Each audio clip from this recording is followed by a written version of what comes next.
So this is our 5th birthday. Happy birthday, all of us. And, you know, we really just have started. This whole business of translating science into best coaching practices is really at a very early stage. This cartoon portrays the sense, I don't know if you have this happen in your coaching sessions, where you're helping your client go from chaos to order. And translating science into coaching practices is a bit like that. And there are a lot of places for translation to happen. We have the scientists who discover and explore the nature of human nature. And then we have the model builders who turn that into some sort of framework, some kind of pattern, some system that helps us understand better, and maybe causes the scientists to ask even more questions. Then we have the people who've translated the models into coaching practices and coaching competencies. And then we have the researchers who study, does coaching work? And what in coaching works?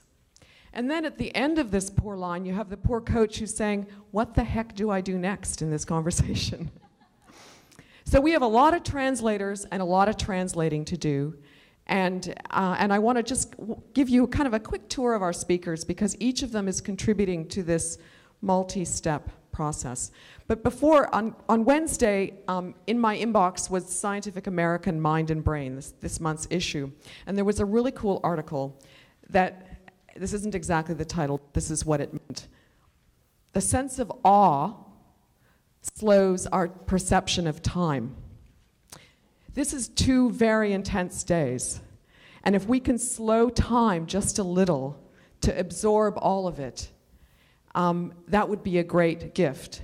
And so I invite you to sit in a place of awe around all the scientists and all the translators that have got us to this place. Because translating science into best coaching practices is awesome. And if you're not feeling like you're up to awe today, I hear that gratitude is also really good for you, so you could choose that one as your backup. So no one says it better than the Dalai Lama about science. Seeing the tremendous importance of science and recognizing its inevitable dominance in the modern world fundamentally changed my attitude to it from a curiosity to a kind of urgent engagement. I wanted to understand science because it gave me a new area to explore in my personal quest to understand the nature of reality. I also wanted to learn about it because I recognized in it a compelling way to communicate insights gleaned from my own spiritual tradition. Engagement, exploration, and learning. So let's talk a little bit, just a very brief tour. I'm a biologist first. Many of you, or some of you, probably also grew up in the health sciences field, and boy, is this an awesome time to be a biologist in coaching, because we are really turning psychology into biology over these coming decades. We've got a long way to go, but we really are making some major headway. And today, this morning, we are so fortunate to have with us Dan Siegel, who is one of the masters at transforming biology of the brain into models, and then bringing that to us as coaches. Shelley Carson at Harvard is an expert in creativity in the brain, and she has mapped out 7 states, brain states, where part of the brain might be turned on, off, low, high, which all produce different stages of the creative process. And in fact, we might use all of these brain states in a single coaching session. Then we have the science of emotions. We have emotions.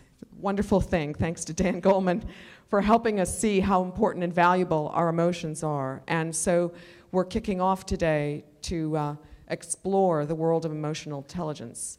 And then Richard Boyatzis, we talked about the conference that never ends. Richard has been here the last 2 years exploring, kind of using positive emotions to improve the nervous system function, to improve brain function, to improve performance of leaders. And 2 years ago, we had Barbara Fredrickson talk about the biology of positive emotions, how they make the brain work better, they make us more creative, we think more strategically, we're more open-minded, we see the big picture. She has a new book coming out, and maybe we'll bring her back soon, called Love 2.0, where she makes the case that shared emotions are the main driver of the well-being that comes from positive emotions, which means relational dynamic, the shared experience of two human beings walking the journey together, is incredibly valuable. Then we have the science of strengths. With us this year we have Neil Meyerson, who co-founded and got off the ground the Institute of Character, bringing the notion of virtues and virtue to the world as well as coaching. Last year we had Robert Bismuth-Diener do a workshop on strengths and action, and he's a really a more sophisticated way of thinking about strengths as kind of clusters and states that evolve over time, not just single points in an assessment. Our favorite, Bob Keegan, I don't think he's here this morning, but he's been with us for 4 years. We only missed one. And he is brilliant, adult developmental psychologist who's boiled down how adults develop to the single notion that we move from being subject and embedded in our thoughts and beliefs to being more objective. And he's fortunately translated what is a very complex model into a coaching model called the Immunity to Change, which he's teaching tomorrow.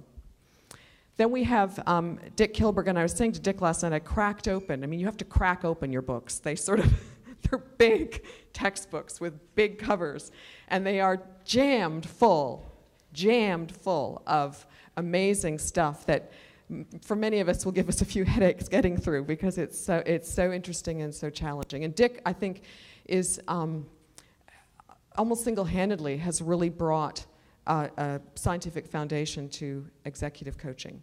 Then we have the leadership people. Scott Snook, who's closing today, is a scientist investigating how to educate leaders and the notion of leadership.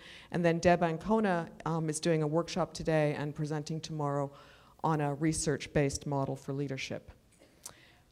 We have, for the first time, 2 coaching researchers in healthcare.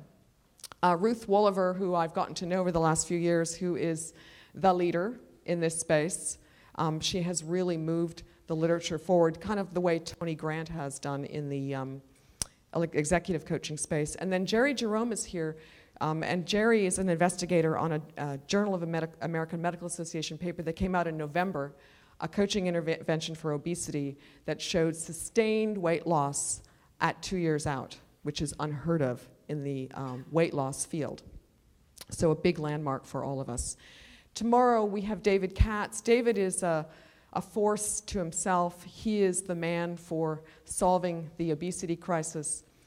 He's an amazing human being. He's a poet, as you'll see, and or I hope so anyway. I might be putting him on the spot, but he has developed a model for coaching skills for physicians.